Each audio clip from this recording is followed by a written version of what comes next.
All right, hi everyone. Thank you for joining us today. Our today's energy equity seminar is from SMUD, and we'll hear them on the topic of their 2030 zero carbon plan, and specifically focusing on leaving no community behind. Our speakers today are Shiloh Costello and Bryan Swann from SMUD. I'll briefly introduce both of them.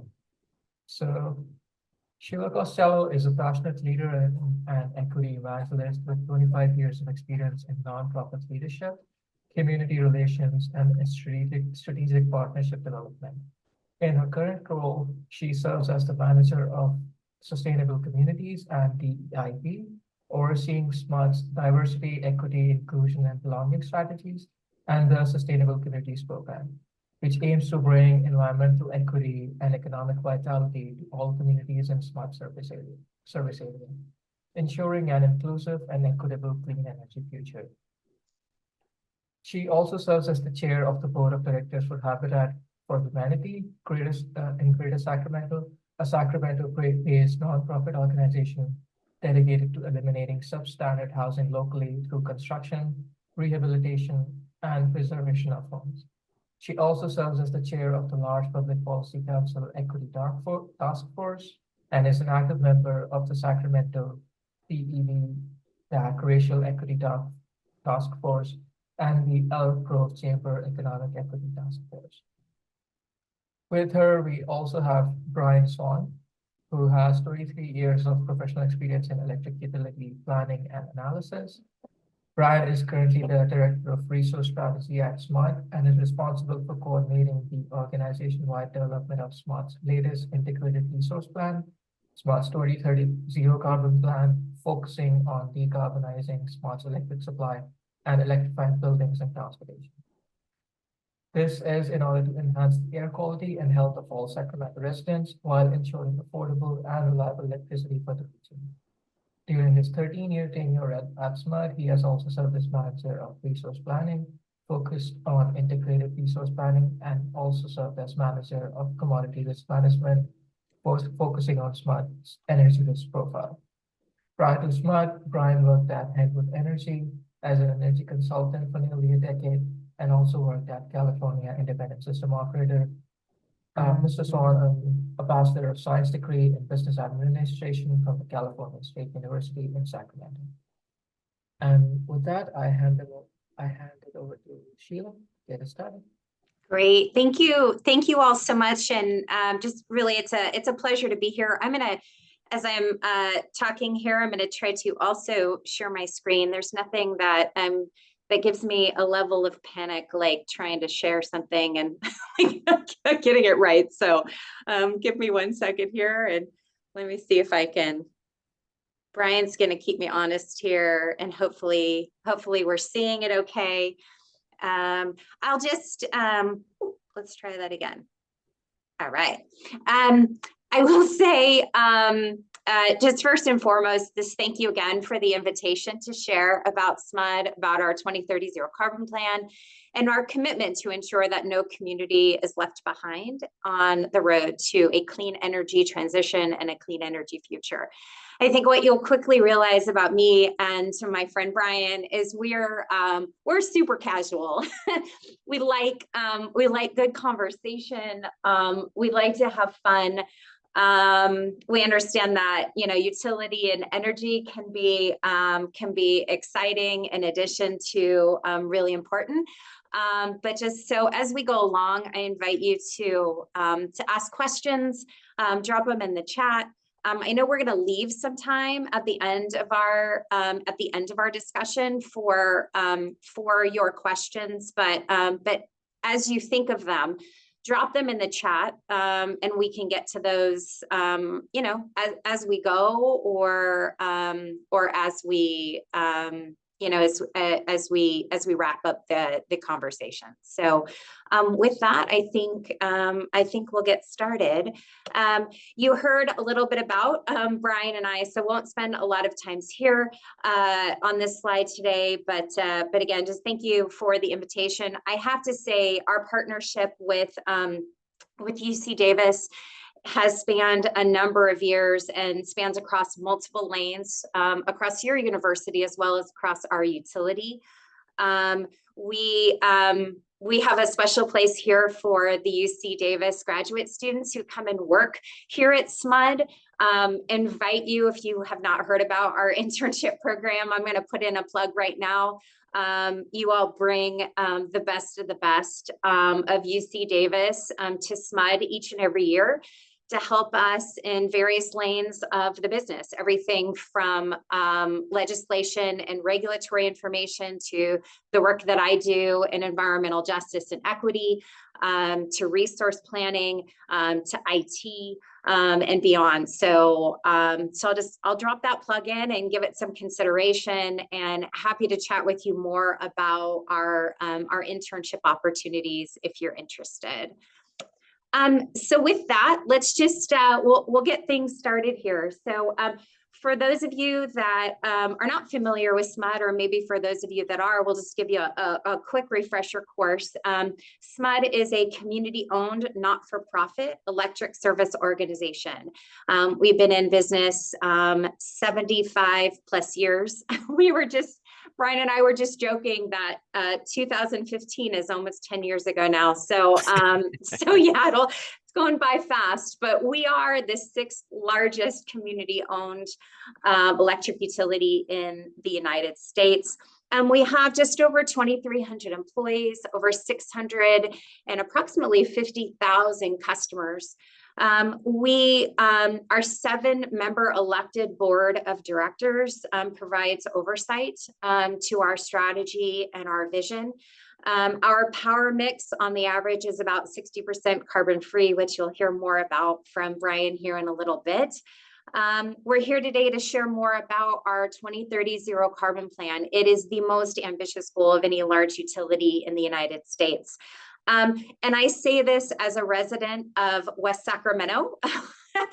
Rates are among the lowest in California on average. And I think, Bryan, keep me honest here, but it's at now about over 50% lower than PG&E. And with that, what I'd like to do is at this point, toss it over to Bryan to talk to you more about our 2030 zero carbon plan, how we got here, and what's on our plan for the next few years to come. Bryan? Thanks, Shiloh. Great to be here today. Back to kind of what Shiloh was talking about, do look at SMUD as a place for possible employment in the future. We've got a lot of great and interesting work across the board, as Shiloh mentioned, IT, legal, real estate, environmental services, engineering. There's just a whole host of opportunities that you all might be interested in as you kind of move through schooling and maybe after graduation, or even perhaps now with some of the intern opportunities. So definitely we need many sharp people to try to achieve this very aggressive, we'll call it greenhouse gas reduction plan that we're here to talk about today. So backing up just a little bit, Shiloh walked through the slide about who SMUD is. We are governed by a 7-member elected board of directors. Each of the 7 represent areas around our service territory in the greater Sacramento region. And our communities have desires, right? They have desires about what their energy supply is, maybe some thoughts about where transportation should go, or maybe buildings and the end uses of natural gas and gasoline and other fossil fuels. But this plan, this zero carbon plan was kind of dropped on our laps in 2020, really reflect what the communities that we serve desire. And so, that's kind of our relationship with the communities. The board represents them, and we receive directives to go out and try to implement and try to achieve. And this 2030 zero carbon plan is really a great example of that. We've showed as an organization decades of environmental leadership, of leaning in early. Back in the 80s, SMUD was actually one of the first to develop a utility scale solar project out at the Rancho Seco site, so kind of the south part of our service territory. It was a 1 megawatt project, definitely modest by today's standards, but back then, again, the first utility scale solar project was developed by SMUD. And through time, there's many examples of environmental leadership, but I'll go ahead and jump here to 2020, where our board declared a climate emergency. And they asked staff to develop a plan to completely decarbonize our energy supply by 2030. And it's really a feat that no other vertically integrated utility has done before, especially one that's built around natural gas resources and other resources as well. So as you saw, SMUD's been around for over 75 years. So the structures that we've built around those plants are here, they're hard. And so trying to reverse that and trying to shift to something totally new is a pretty big challenge for the organization. But the good thing is we're up for that challenge. We've made a lot of progress, as we'll see in a few slides. And that's kind of where that goal started back in 2020. By mid-2021, over the course of about 5 months, staff delivered a flexible plan that could potentially get us to 2030. I'll note here that, the board did say, hey, this is a moonshot goal, right? But let's go for it. Let's be an example here, and let's get others in the energy industry kind of excited about this, and let's see what we can do here in Sacramento for our SMUD communities. 2023, again, a lot of progress made, as we'll see in a few slides, and it's been an all-out effort across the board, across SMUD, and this goal has really kind of unified the organization and really got everyone kind of behind trying to achieve this goal. And so in that way, it's been a real good thing for the organization. A lot of hard work. I guess I won't be shy to say that, and we're certainly kind of keyed in on trying to achieve this goal. The end game really is to, address greenhouse gas emissions in our energy supply, as we'll see also in buildings and transportation, using electrification measures powered by SMUD's clean energy. But it's also to improve local air quality here in the Sacramento region, by reducing the criteria pollutants associated with burning fossil fuels in power plants, in vehicles, in buildings. So that's where we're going, and those are some of the benefits we see as part of our plan. Next slide, please. Bryan, I have no idea how to advance. Oh, is that it? Okay. There you go. Awesome. All right, so this slide here, this is what we call our placemat slide. Does a pretty good job at encapsulating the key kind of key tenets of this plan, but also the key pillars as we see it.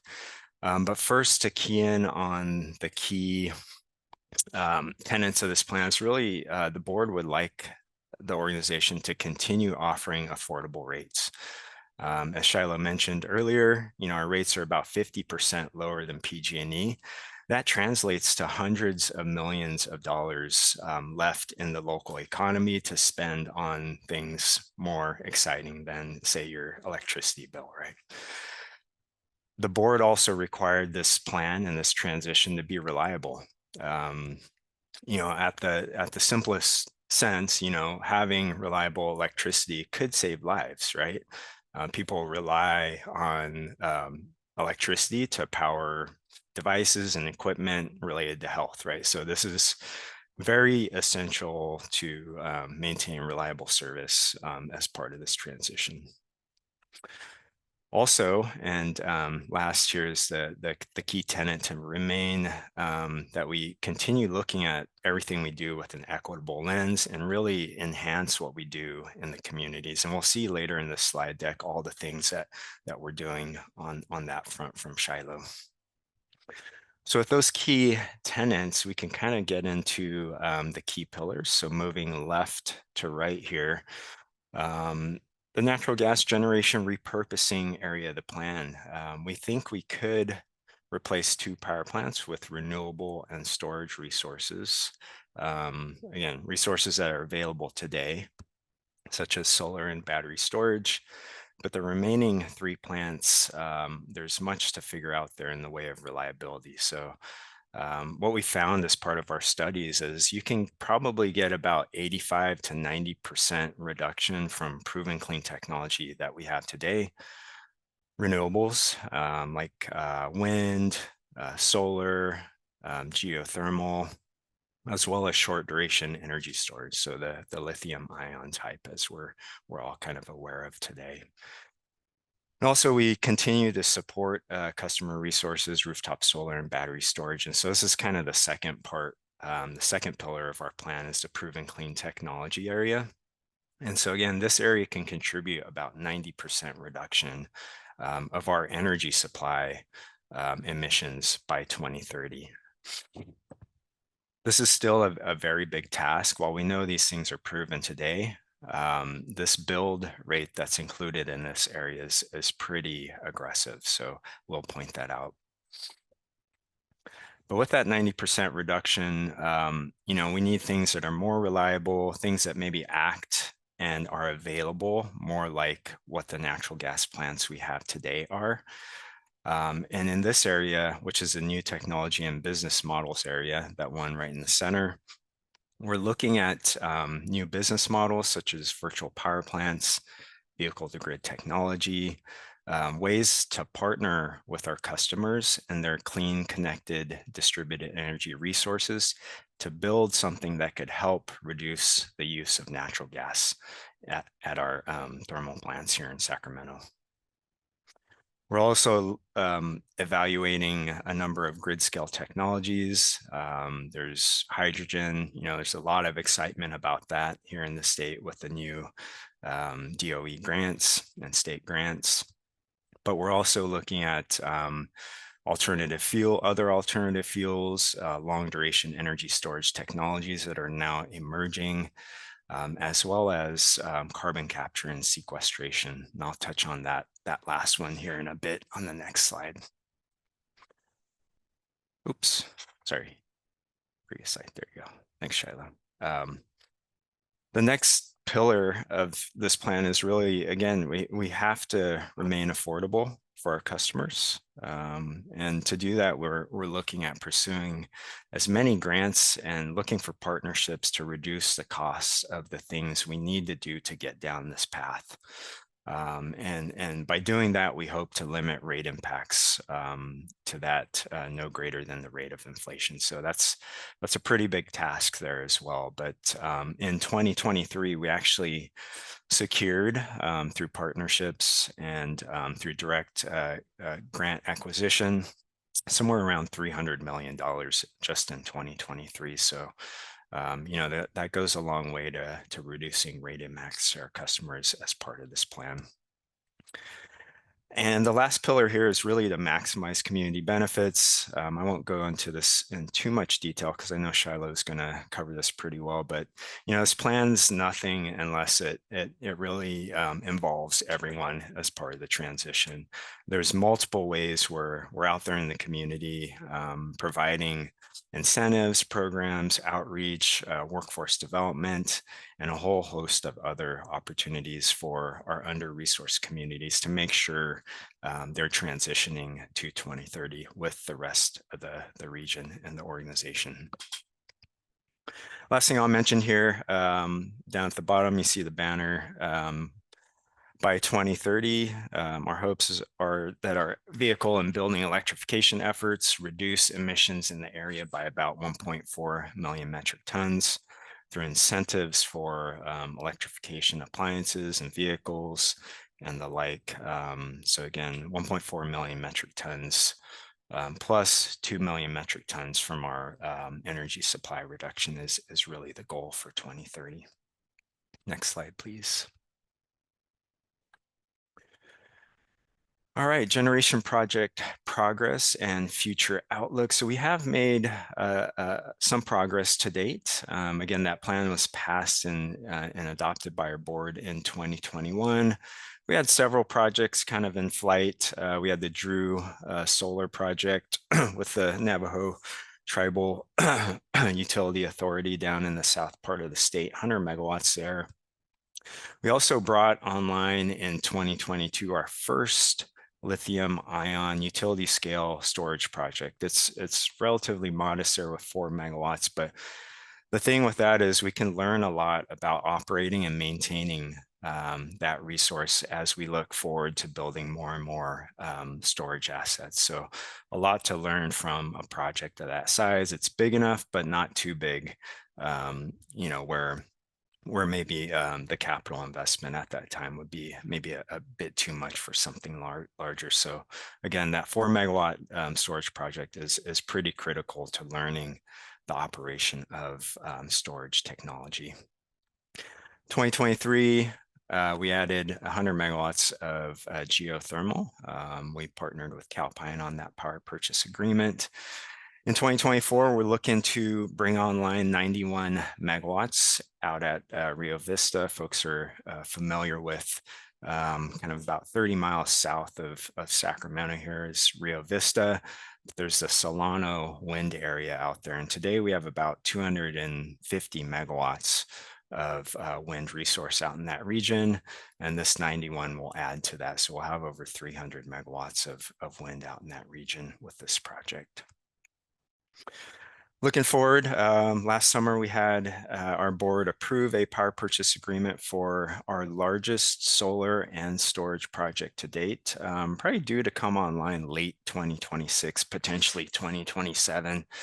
That's 344 megawatts of solar and 172 megawatts of storage, and that's the Country Acres project there. With that, I'll move on to 2027. This is a very big opportunity for SMUD.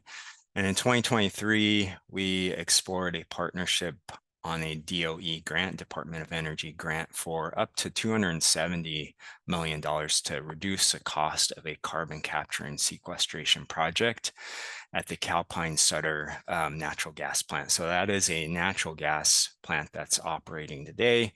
It's emitting greenhouse gas emissions into the atmosphere as well as other emissions. But what this carbon capture and sequestration project would do, it essentially add on a process to capture the GHG emissions from the plant up to about 95%, we think, potentially slightly higher, and sequester that carbon underground in geologic formations that exist today. So a lot of potential for that resource to reduce our emissions by up to about 1.7 million metric tons annually. So there's a lot of excitement around that resource because without, I guess, aside from carbon capture and sequestration, there really, you know, something like hydrogen, a lot of excitement around that as well. But hydrogen at the scale needed to power a natural gas plant around the clock, you know, that's more like a decade plus away at this point. So this is kind of what we have today to potentially help us meet our 2030 goal. From there, we need additional resources. We need more wind, we need more solar, geothermal potentially, as we talked about on the previous slide. Proven clean tech can get us a long ways of the way there. We still need about 1,300 megawatts to 2,400 megawatts of additional utility scale resource. And again, this is a flexible plan, right? Depending on how programs go with customers, perhaps we need less of these types of resources, perhaps more success with proving clean technology, maybe we need less of other things. So just wanted to kind of point that out. This is a flexible path that we're on, and we'll make adjustments as we go. Next slide, please. All right, so electrification progress. Really the objective here is to electrify vehicles and buildings by providing incentives, programs, education, and outreach. So you heard the goal in all of our electrification efforts is to reduce emissions in the area by about 1.4 million metric tons. One thing to point out here, in the greater Sacramento region, about 60% of greenhouse gas emissions are from buildings and transportation collectively, while energy supply in the region is probably about 15 to 20% water year dependent. So electrifying vehicles and buildings, it's really a big opportunity area for us to both reduce greenhouse gas emissions, but also provide cleaner, healthier air in the region. As we know, Sacramento is it's got a pretty bad rep for air quality, right? We get things blown in. We also create our own emissions here locally, and really the goal here is to try to improve that as much as we can. On the electric vehicle side, by 2030, focusing on the graph on the left there. So the goal to hit about 1 million metric tons of greenhouse gas reduction in the region is to electrify and support the electrification of about 288,000 vehicles, light duty vehicles equivalent. As we can see on the chart below, through 2022, we're about on path to where we want to be. So as I understand it, for 2023, we actually exceeded that 39,000 vehicles in the region. So we're charging those vehicles with clean, low-cost power. We're providing charging devices, infrastructure, incentives for circuits, and that sort of thing. So a lot of work going on around supporting vehicle electrification adoption in the region. Now on the right-hand side, we have what we're shooting for in the way of all electric equivalent homes by 2030. By 2030, we've targeted about 150,000 all electric equivalent homes. This is electrifying things like cooktops, heat pump water heaters to heat pump water heaters, heat pump space heaters, and the like. So really trying to get the adoption of these clean technologies that today are much better than they were, say, even a decade ago. So and the goal here really is to reduce emissions in homes and buildings. With that, I think that's my last slide, so I'll go ahead and pass the mic over to Shiloh, unless I could maybe answer some questions now, or should we hold those for later? How do you want to do it, Shiloh? I'm flexible, Brian. Let's see if there's anything that pops up in the chat. I'm not seeing anything yet.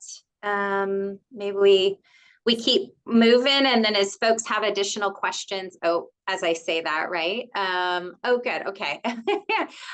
So as things come in, we can keep our eye on that and make sure. And I'll just a time check here. We're at about 11 a.m. I'll make sure that I leave some time at the end of our conversation today for questions as they're coming in. So thank you, Brian, and just appreciate you rolling through my technical challenges on this side.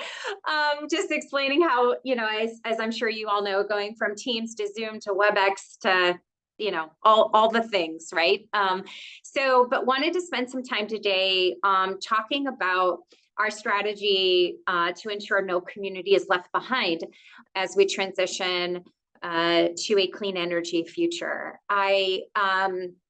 I think one of the most important things I want to lead with is what we hear time and time again from our CEO and general manager, Paul Lau. He often says that our 2030 zero carbon plan is the what, but that our commitment to diversity, equity, inclusion, and belonging is the how.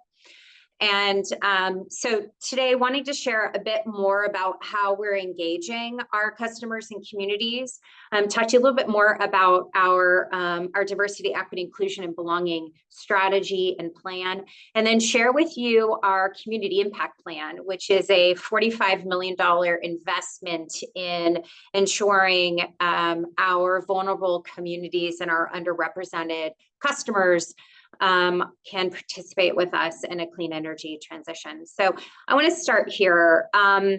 This quote, when I read it, really resonated with me.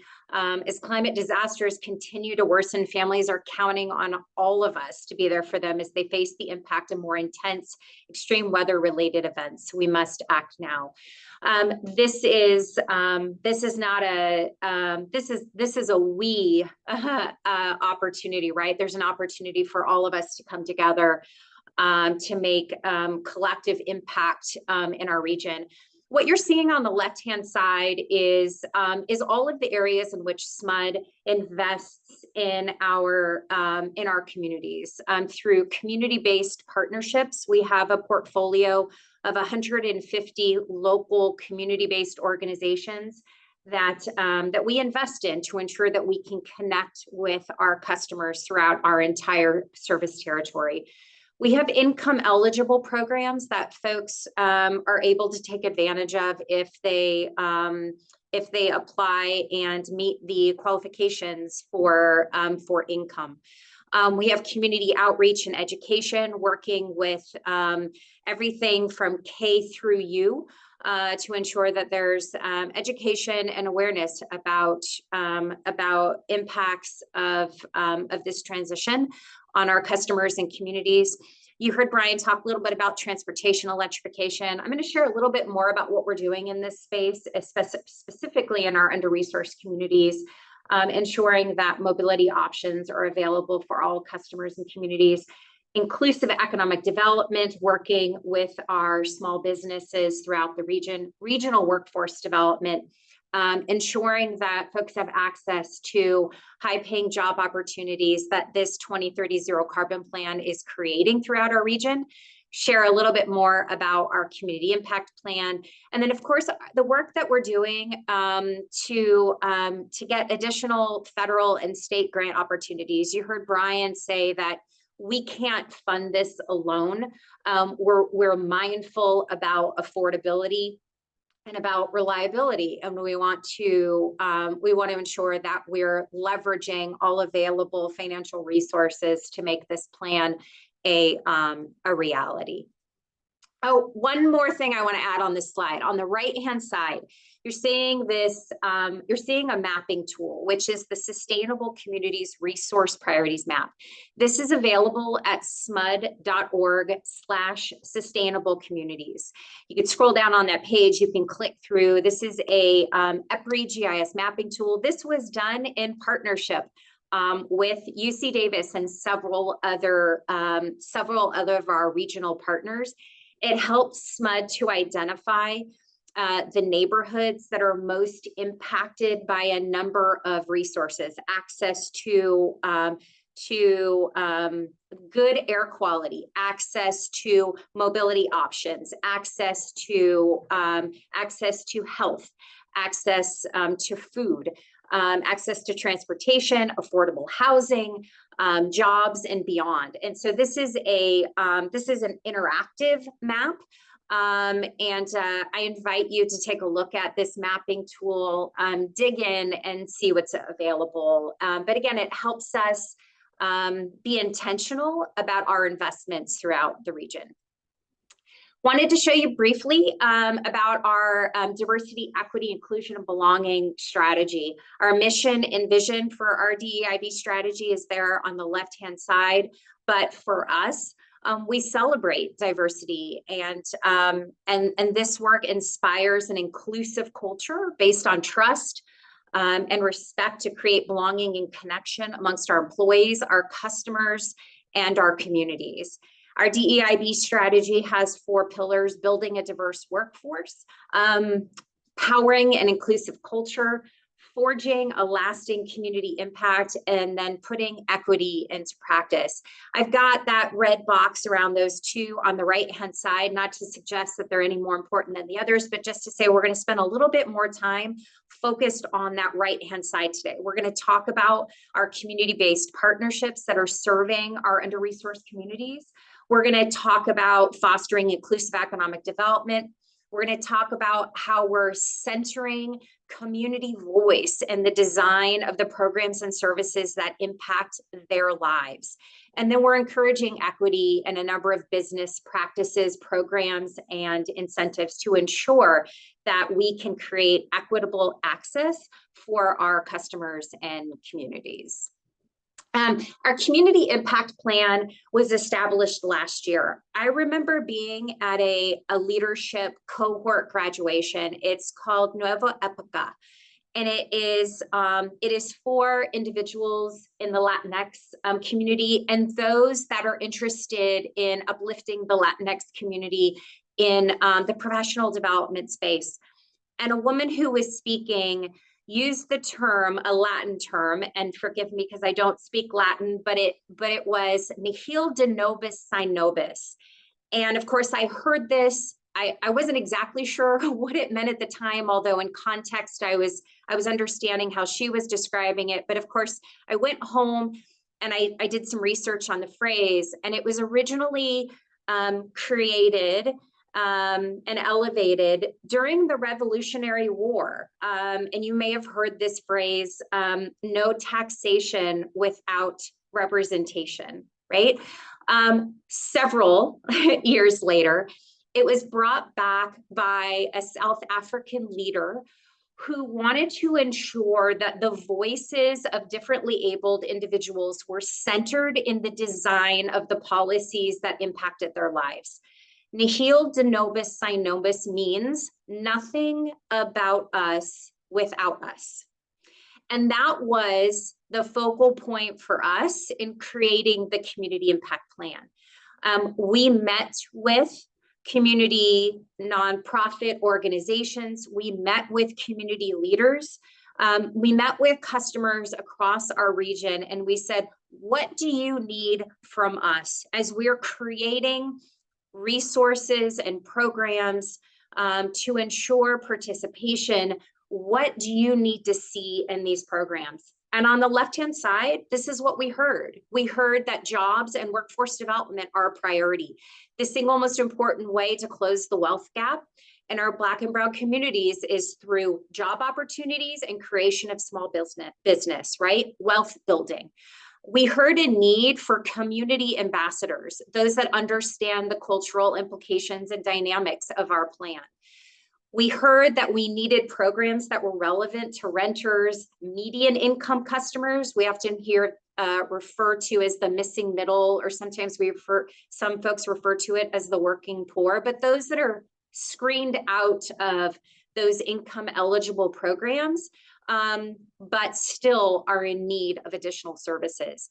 When we talk about our messaging and materials, understanding that as Bryan is talking about our plan, and we're talking about fuel switching and zero carbon and electrification, that those terms and frankly, that messaging may not resonate with everybody across our region. And then of course, we have to create capacity building for community-based organizations to support this work. Our community-based organizations, many of you, I'm sure, involved with a lot of grassroots nonprofits in your region, whether it be through volunteerism or direct access to these nonprofits. You may run a nonprofit yourself. And what I'll say is they're constantly looking for additional capacity building opportunities, and they have a job one, right, which is their mission. And so we want to ensure that they have capacity to support us along this strategy and plan. So we created the community impact plan with a $45 million investment to ensure, again, no community left behind. We centered it in 3 specific areas: affordability, equitable access, and community engagement and education. And what you're seeing on the right-hand side here is really our collective impact model. And why that term collective impact is so important for us in this space is it's not just one piece of this puzzle that is going to create equitable access and affordable means for our customers to participate, but it's a collective impact of all of these things working together to ensure that they have access to this plan and to the benefits and resources that have historically not been available to many of our most vulnerable communities. So we have translation and support services for those where English is not the first language. We have nonprofit and multifamily electrification funding, median income offerings, job training and workforce development. We created a community impact ambassador group, which goes out into the community, who are a reflection of the communities that they serve, who speak the language, understand the culture, and can really speak to the barriers, the systemic barriers that exist in the region, and how we can work together to move beyond and through those. Of course, I've mentioned our community-based partnerships. And then we're doing a lot of work in neighborhood and business district electrification, which means we're going out into the communities and fully underwriting complete neighborhood and business electrification. So we're funding measures, the measures that Bryan talked about, the heat pumps, EVSC, a number of other measures to ensure that that all of our customers, including income eligible populations, vulnerable communities, and our small business communities who, quite frankly, are still recovering in this current environment. We have to make sure that, that everyone can participate with us. I want to stay here just for a second and talk about regional workforce development, because this is a key component of our plan. So as Bryan mentioned, there's a number of projects that are happening in the 2030 Zero Carbon Plan, working with a number of vendors, number of partners to bring new technology, to bring new business into our region. We want to make sure that where these projects are happening, the individuals who live in those communities have access to the high-paying jobs that are available through this work. So we're doing training associated with PV, rooftop PV install and electrification. We're doing work with our nonprofits around electrician trainee programs. We have construction electrification. We're doing trainings in battery storage and manufacturing. And we're also doing a lot, as I mentioned, at the K through U level around energy careers education and awareness. And again, this is all in partnership with community-based organizations who oftentimes are already connected, who are always connected with these individuals in the communities. We're investing in their training programs to expand their programs to ensure that, that individuals who are going through these training programs have access as these jobs become available. One last and final thing that I want to mention, and then we can open it up for questions, is the transportation electrification. We're making every effort to ensure that our historically disinvested communities have investments available to create equitable transportation solutions, transportation equity, but also connecting the job opportunities, the training opportunities, and of course, improving air quality along the way. What you're seeing here in this artistic image exists today. It's in Del Paso Heights. It is the Del Paso Heights Mobility Hub. It was in partnership with Green Tech Education, SMUD, Sacramento Metro Air Quality Management District, and a few other key partners in the region. This is Del Paso Heights is one of the most underinvested communities in all of the Sacramento region. This was in partnership with community. What type of transportation modalities do you need in your region? It's in the focal point of this Del Paso Heights neighborhood and provides access to EV car share, ride share, EV bikes. It provides a community gathering space, public charging infrastructure, and job opportunities as well. And I'll just mention a few other things here. Pictures below of the Sacramento Native American Health Center. If you're unfamiliar with SNAC, they have locations both in Midtown Sacramento and now in South Sacramento. They support everyone with a lens toward our Native community, providing health access and a number of other important resources for the community. We helped invest in their South Sac site with rooftop solar, battery storage, EVSC, that creates a real opportunity not only for the community to have access to these benefits, but also we've got a high school nearby that can learn from the technology as part of that larger regional workforce initiative. And then lastly, I think you may have heard in my bio that I serve on the board for Habitat for Humanity. I couldn't help but mention lastly that Habitat is in partnership with SMUD on all electric homes. We all know affordable housing in this entire region is a significant issue. And Habitat is working with SMUD to ensure that there is more affordable housing, but that affordable housing is all electric.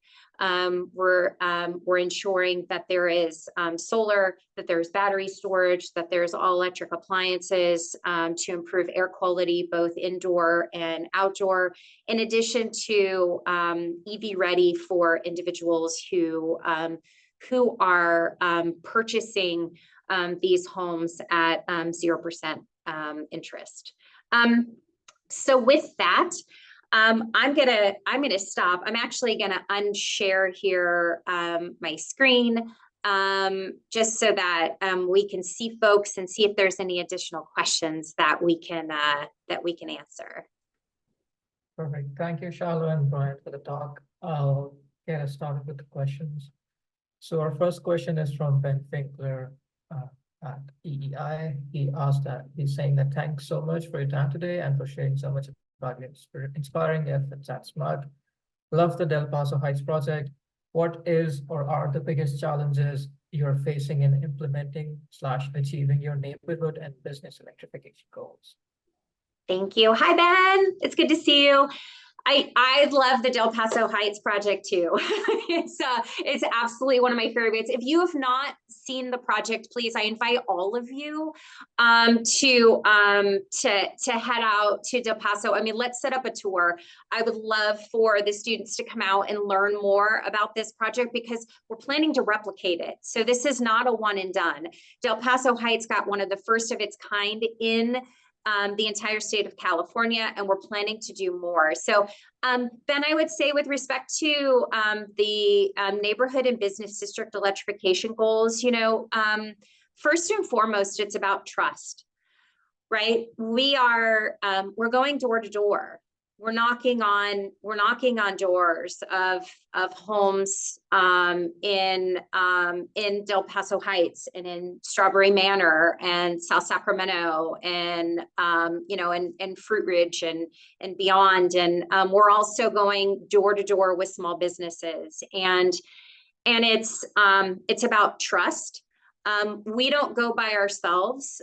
We go with the trusted advisors in the community. Oftentimes, all times, we are partnering with our PBIDs, our property business and improvement districts. We're partnering with our chambers, and we're partnering with the community-based organizations who have the relationships in those neighborhoods. And so we're not, I'll just be real, if SMUD comes knocking on a door, especially as someone who may be struggling to pay their bill, the likelihood of them even wanting to open the door, right? So we have to consider what that means for someone as we're showing up in that space. And so, creating first and foremost paramount, creating trust, and then understanding the barriers to adoption, right? Is that just priorities, right? As we go into someone's home, and we do an assessment, if we open up the door to the refrigerator and it's empty, I'm not interested first and foremost about replacing that refrigerator. I'm first and foremost want to ensure that we're connecting that individual with resources that they need, i.e. food access, right? So let's have that conversation. And so we're not going into this just with this concept or idea that we're going to do a bunch of fuel switching and it's going to change lives. We're looking to support the whole person. And that means, yes, transportation modalities, but that also means access to healthcare and food access, because we have this network of partners that can provide support. So I would say the biggest challenge is just the pace in which we want to move and the pace in which the community is telling us we need to move. And knowing that we sometimes have to go slow to go fast, right? We have to listen to our customers. We have to listen to our communities to understand what their needs are and meet them where they are in that process. Thanks, Shiloh. And while we're waiting for further questions, I'd like to ask one of my own.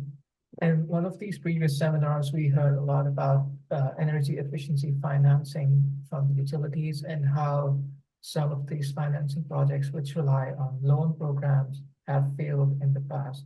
So what has been SMUD's experience in terms of energy efficiency financing for households, and what kind of programs does SMUD use? Are these loan programs, or are these rebates on bill programs? And yep.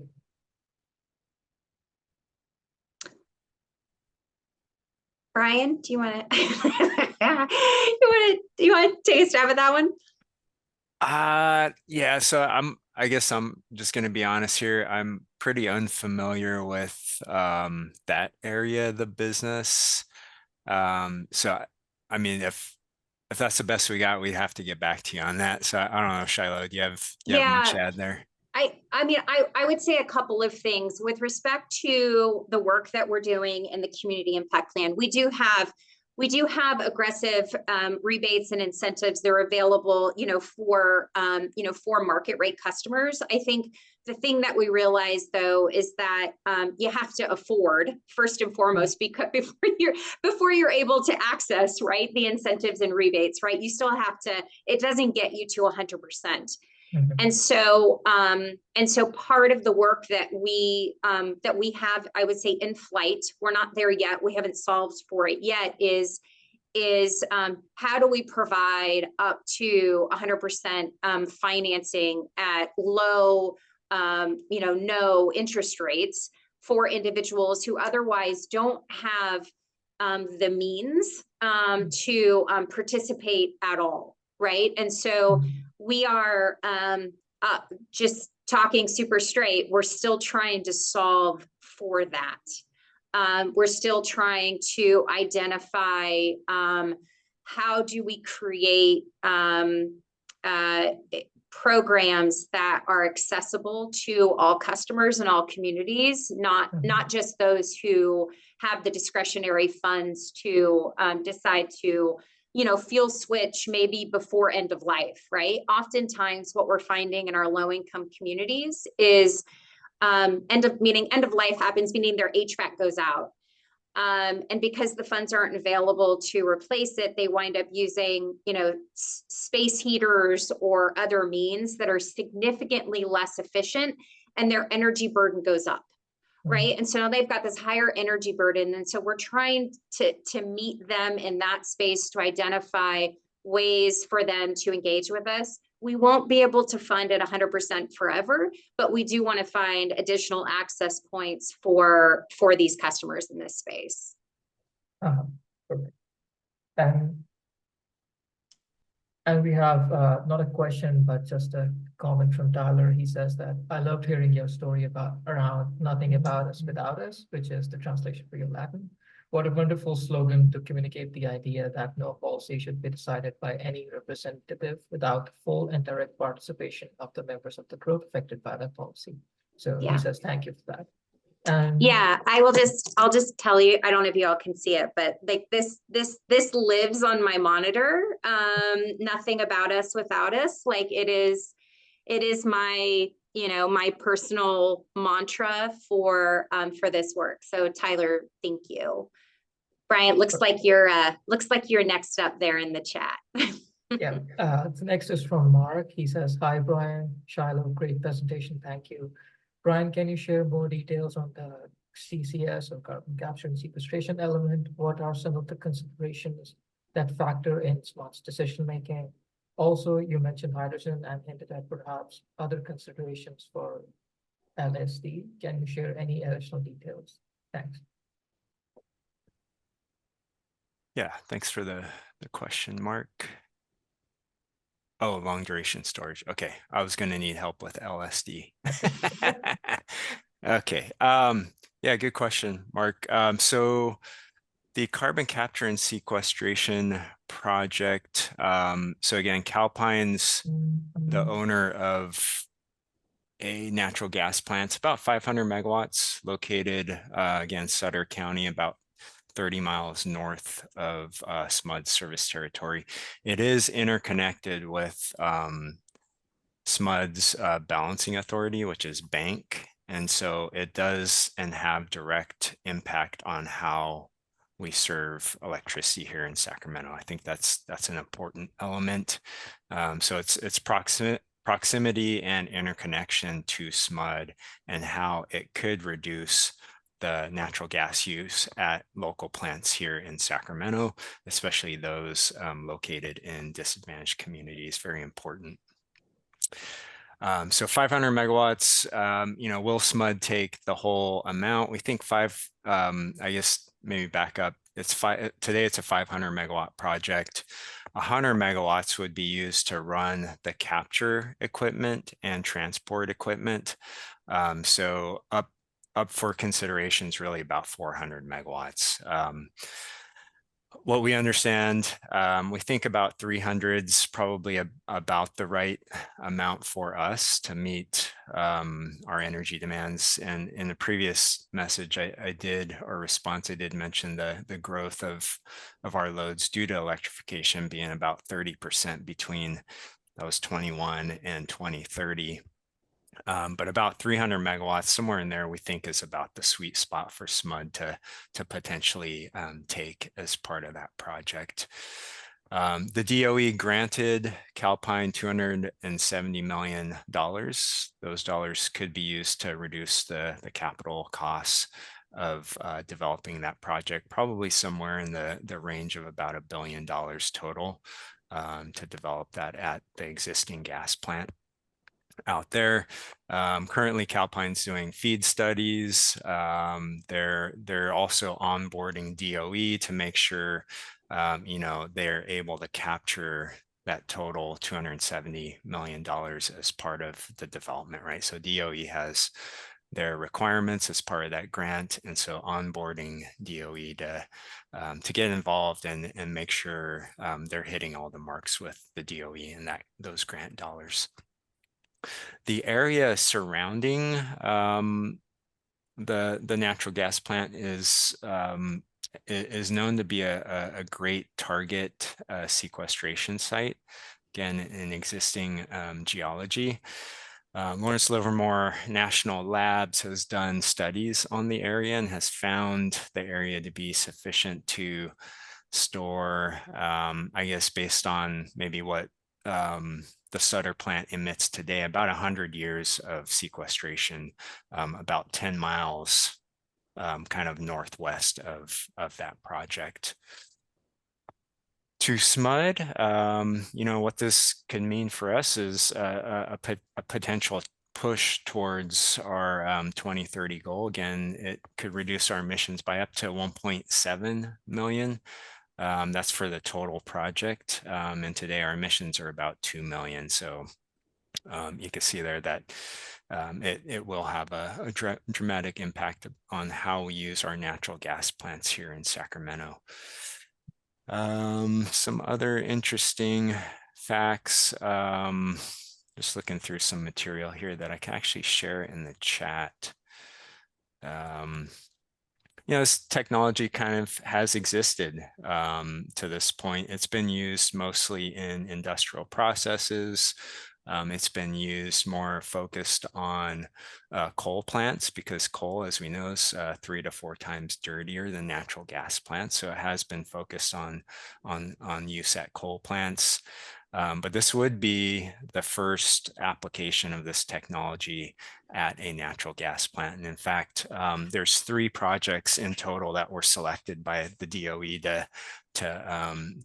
to apply carbon capture and sequestration technology to natural gas plants. Calpine had 2 of those projects. Capture rate's about 95%, which is really high.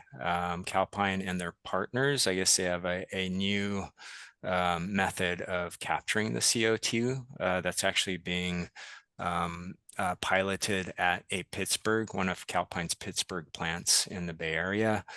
And that is actually a carbon capture and use scenario where they're actually capturing the carbon and then storing it in building material. Hopefully that gives you a better flavor of that project. We expect a decision by our board to, in fact, move forward with that project probably later in the year. Again, the first step was getting the grant dollars, right, to reduce the cost of that resource. And now that they've captured it, the SMUD side's talking about commercial terms for that resource.